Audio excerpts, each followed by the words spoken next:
Okay, it's 11:03. I'm going to go ahead and kick off today's conversation. Thank you everyone for joining us today. I'm George Chang from SHEIN, and we're going to be talking about a topic that is near and dear to my heart.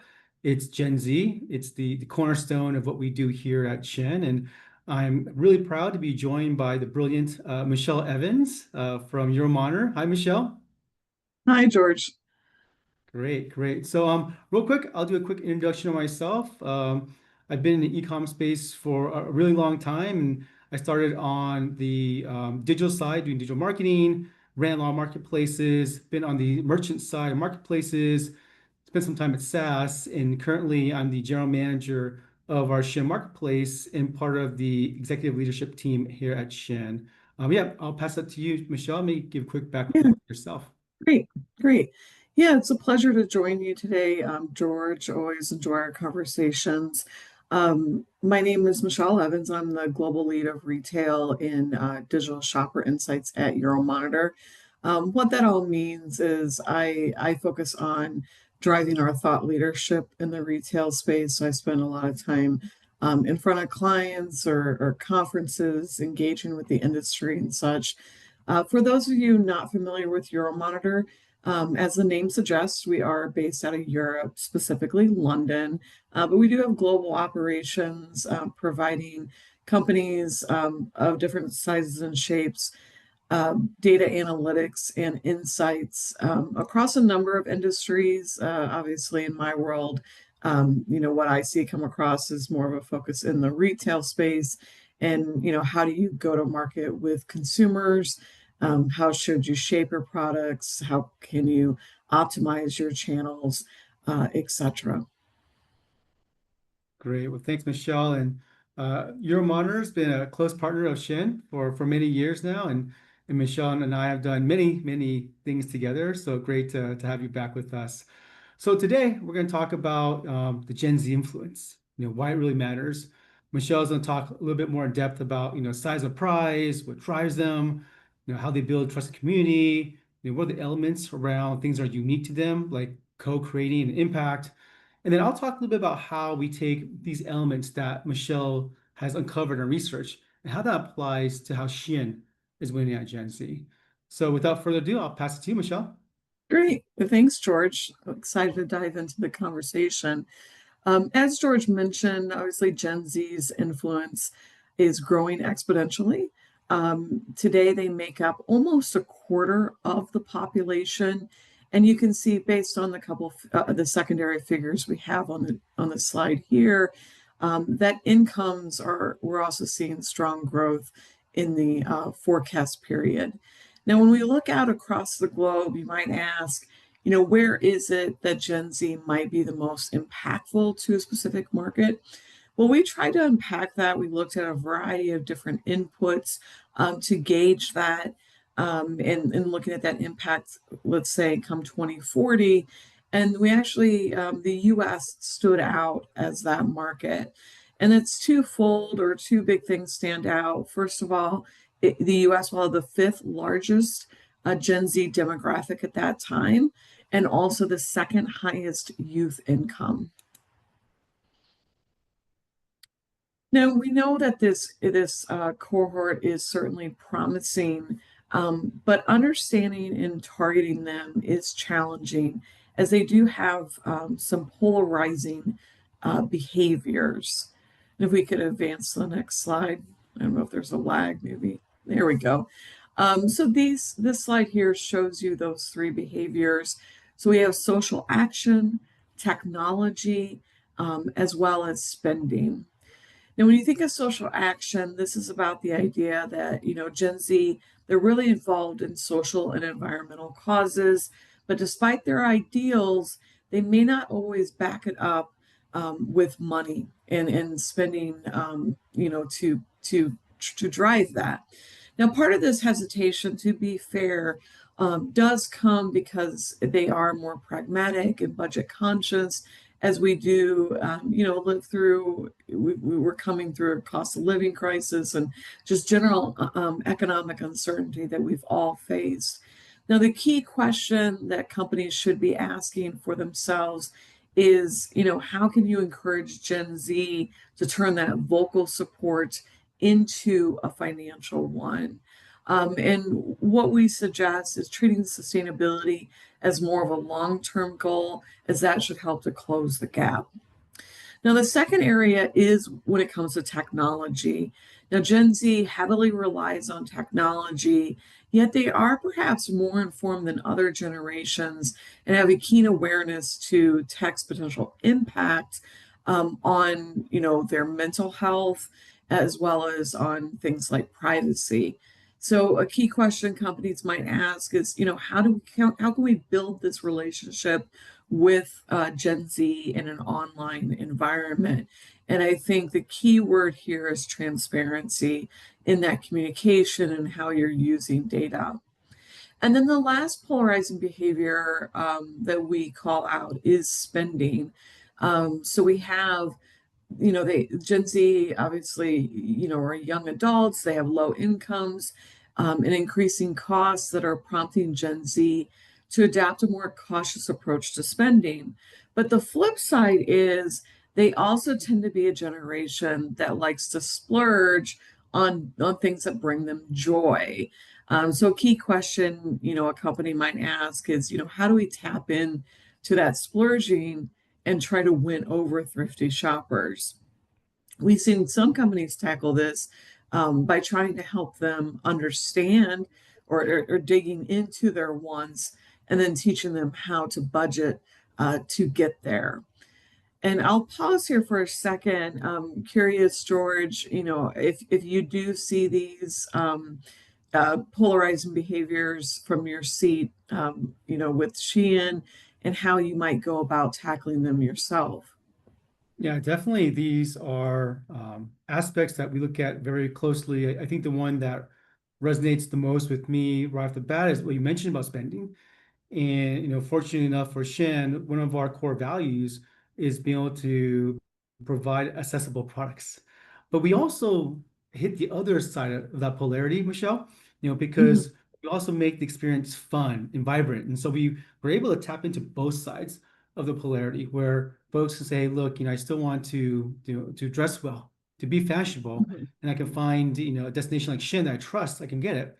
But at the same time, when they feel like they want to splurge, and they want to indulge in that fashion sense, we have a whole bunch of plethora of things that they can buy from us. So we actually tap into both sides of that Yeah. polarity. Yeah, and talking to some of your shoppers, I feel like an element that's come up before for me is this idea that I have a special occasion, like a bachelorette party or a wedding, and Mhm. I feel like that taps into that joy as well, if that's Yep, a fair statement. Yeah. definitely, definitely.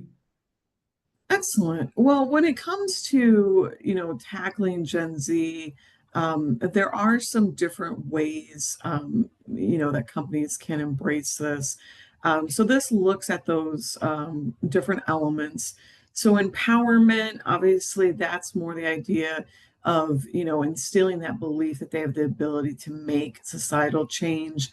Self-expression is about tapping into their creativity, their desire for their own identity. And then this obviously comes into consumption patterns as well. Belonging speaks to that sense of community that they want.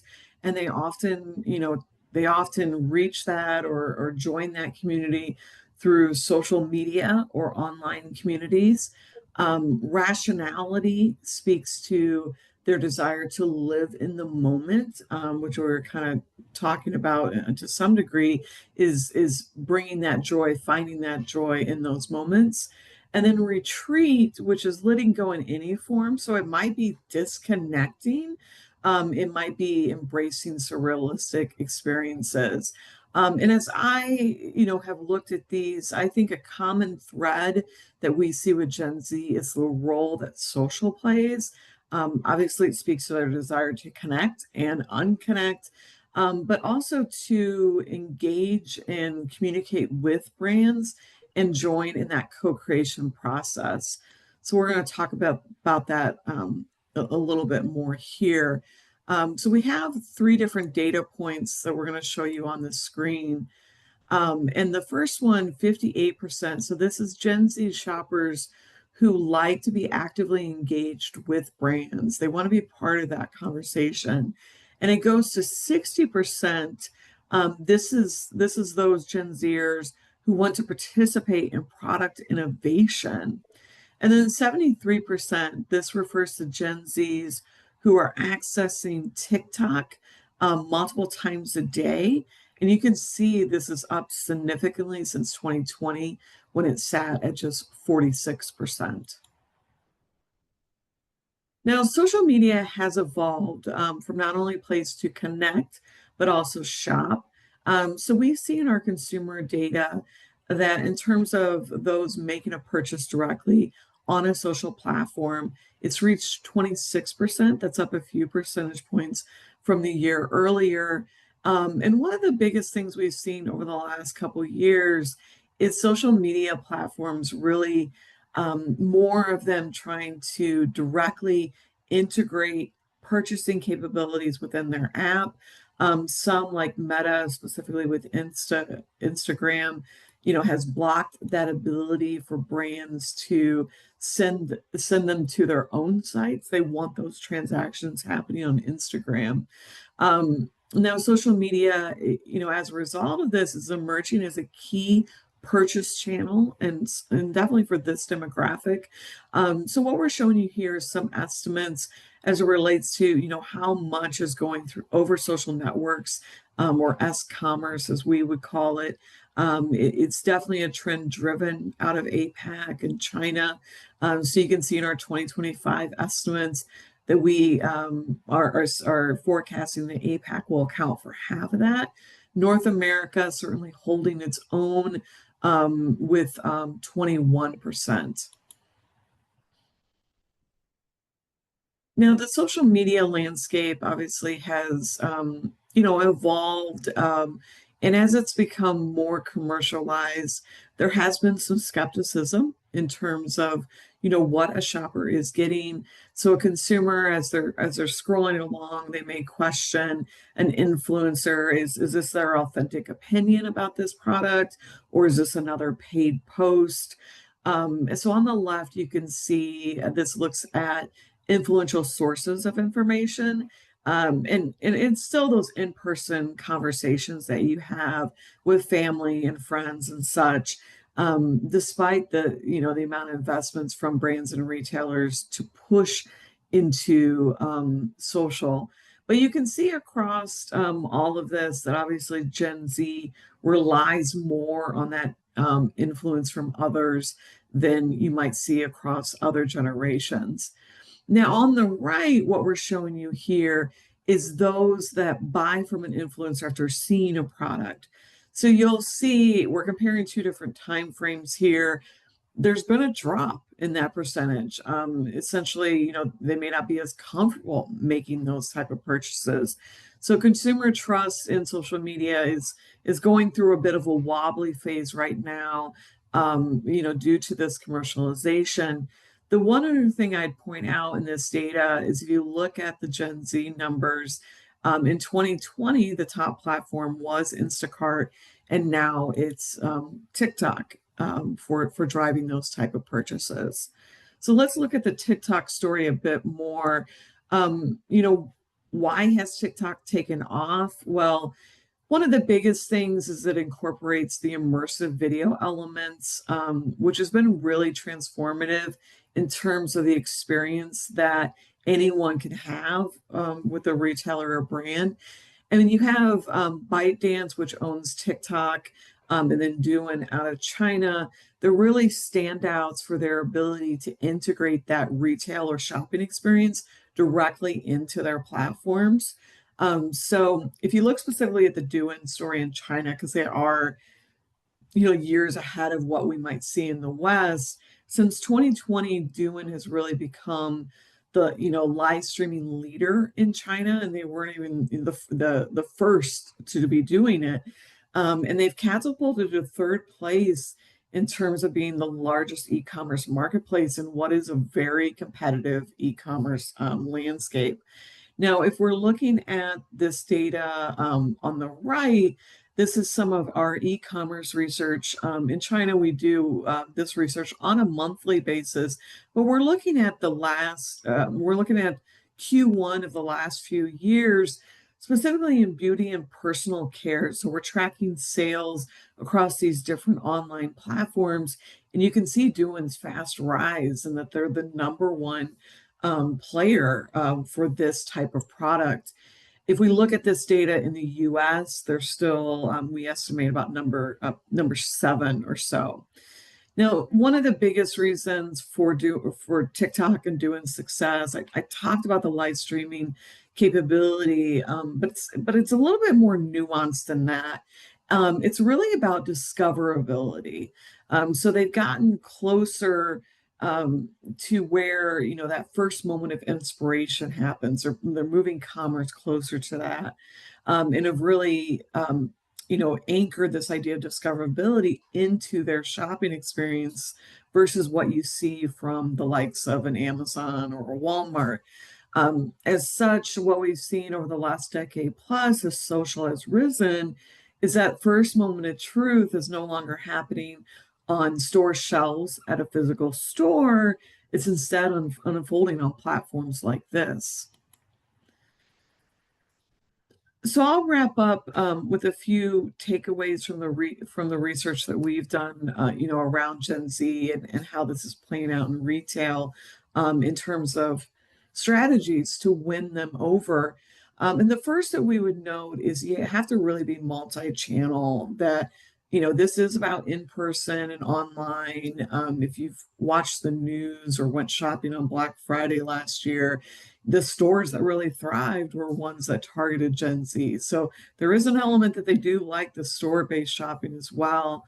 And communication has to be dynamic as well, with probably video centric, maybe on gaming platforms and the like.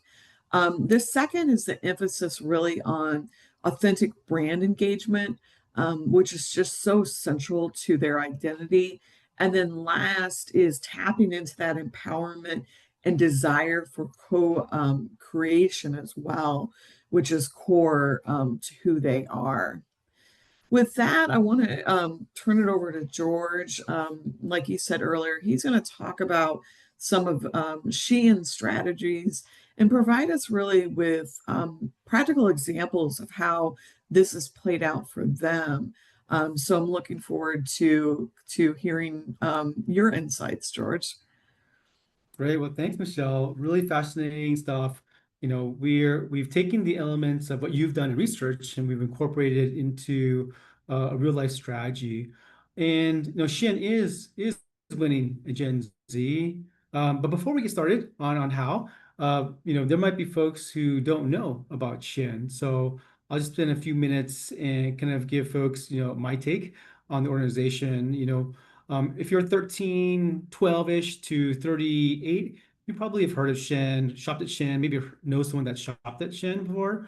But what folks don't realize is that SHEIN is this massive global organization. We sell into 150 countries worldwide. We are the number one most visited fashion website in the world, according to SEMrush, and it's not even close. We're the number one rated downloadable shopping app according to payments.com. So number one bar none. Any other app in the world, we were number one. So just an amazing size and scale of the organization. And we're winning Gen Z. Some of our data suggests that almost half of all Gen Zers shop at SHEIN a minimum of once a month. We have these cohort of customers we call loyalists that are talking about us, every single week. So 80% of these loyalists are talking about us all the time. So we've created this great ecosystem and connective tissue between Gen Z. And then I'll circle back to one of the tenets you mentioned, Michelle, about multi-channel. And you're absolutely right. That's exactly how SHEIN goes to market, is we have a very multifaceted approach because Gen Z is multi-channel. So SHEIN is multi-channel. So if you see in our next slide that we talk about these different elements of multi-channel. So we have physical pop-up stores that we engage in. We have live streaming events that Gen Z loves to shop at. We have live activation sponsorships. We have obviously our app I mentioned, which is number one. Obviously, a social media impact. So we're everywhere that Gen Z wants to be. And just calling out here, live stream is a great way for us to kind of imbue that social aspect of commerce plus social at the same time. So with our live stream show, we touch over 1 million viewers a week. Now, the next strategy you mentioned was around brand authenticity, engagement, empowerment.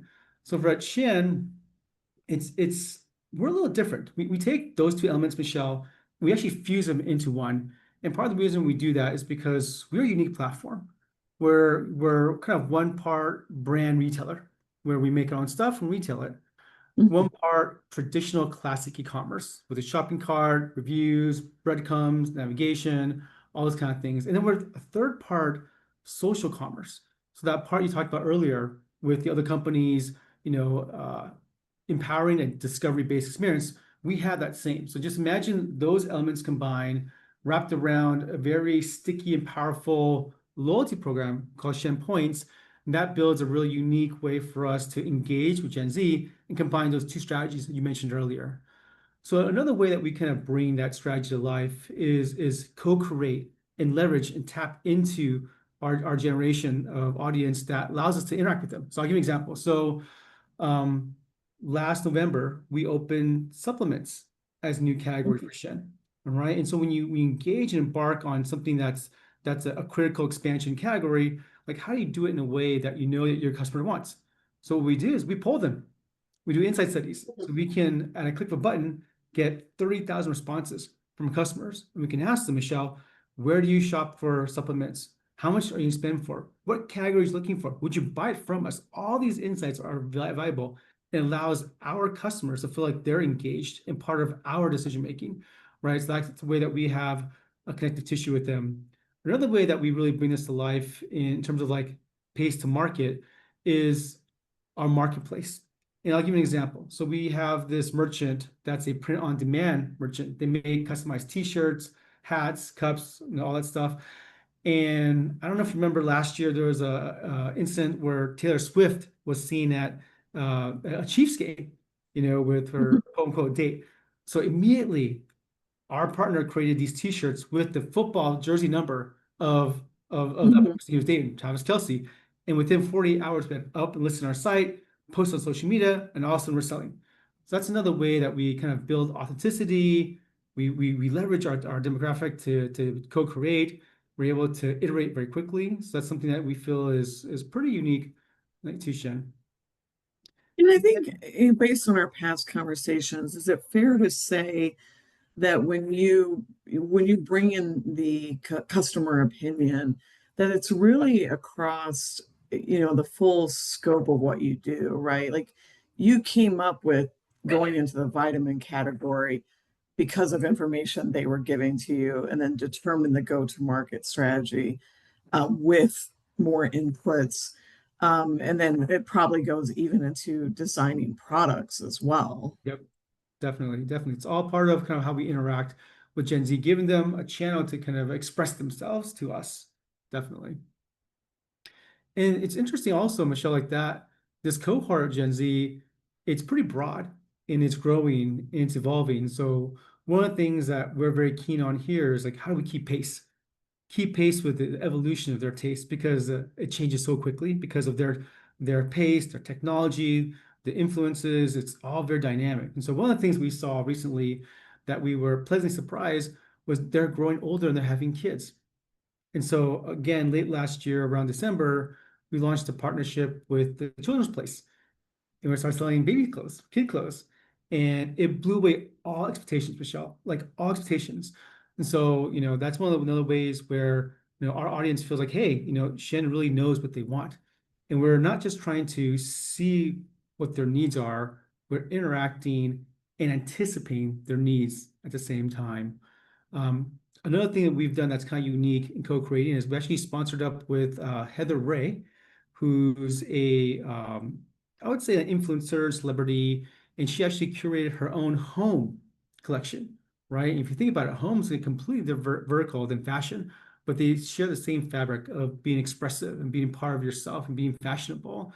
And so Heather has curated her own selection of items. Most of them actually are from our marketplace because Shein doesn't make those items, and create this whole cool experience that we hope will resonate with the Gen Z audience. Out of curiosity, with these relationships and the movement into children's place, and the relationship you just talked about, it does overlap with millennials' life stages as well. Have you picked up any customers, in that cohort as it widened your Yeah. appeal? That's a great question. The Gen Z cohort is definitely a focal cohort for us. Hmm. We have seen our demographic actually widen, like you suggested, to become more older. So we are now reaching Hmm. what I consider younger millennials, and we're starting to reach older Gen Alpha. And so Okay. this experience we've created, these elements of Gen Z are starting to bleed upwards and lower in terms Hmm. of age range for us. So yeah, you definitely hit Yeah. the nail on target there. Very cool.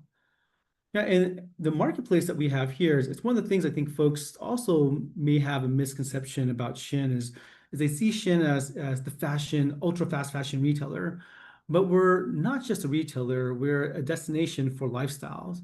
And the marketplace is a key tenet of that strategy. It allows us to expand categories that customers want that we couldn't make ourselves or weren't interested in buying. It gives us an elastic supply chain, and then what we're trying to do here is build a very unique experience that we haven't seen anywhere else, Michelle. So you take these elements that we have of our e-commerce, our supply chain mechanisms, our data insights, and we take these mechanisms of how we engage, with Gen Z, and we kind of merge that with this third-party merchant experience.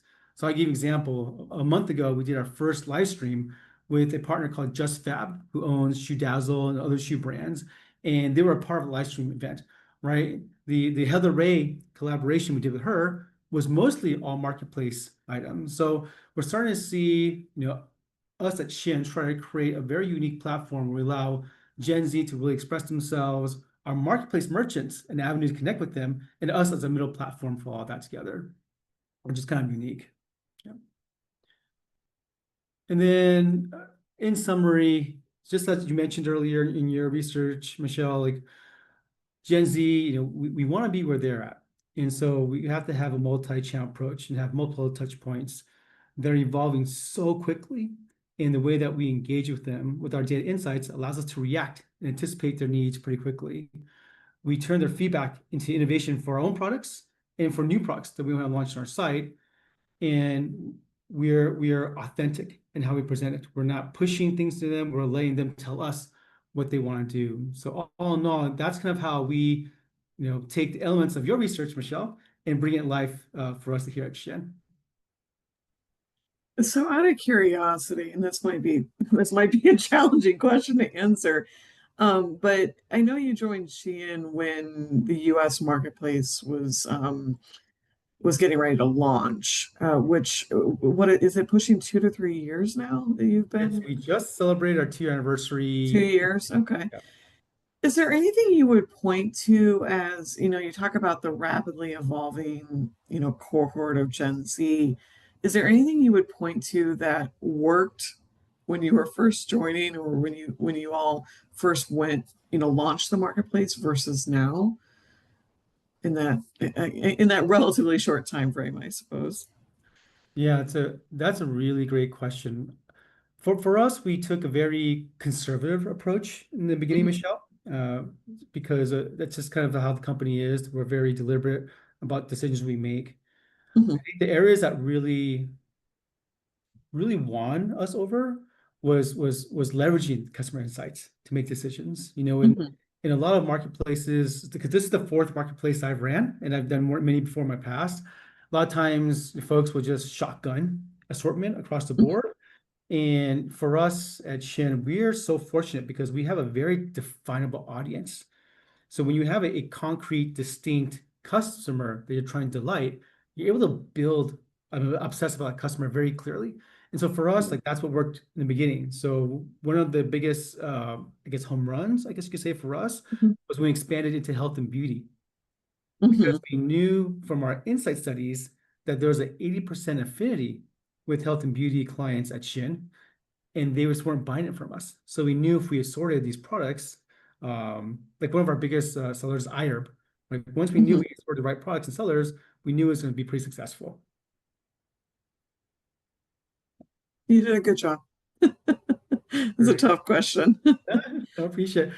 Well, I love doing these webinars with you, Michelle. I love your inquiries. We talked about, retail, marketplaces, multi-channel, Gen Z, Mhm. and hopefully there's much more to come.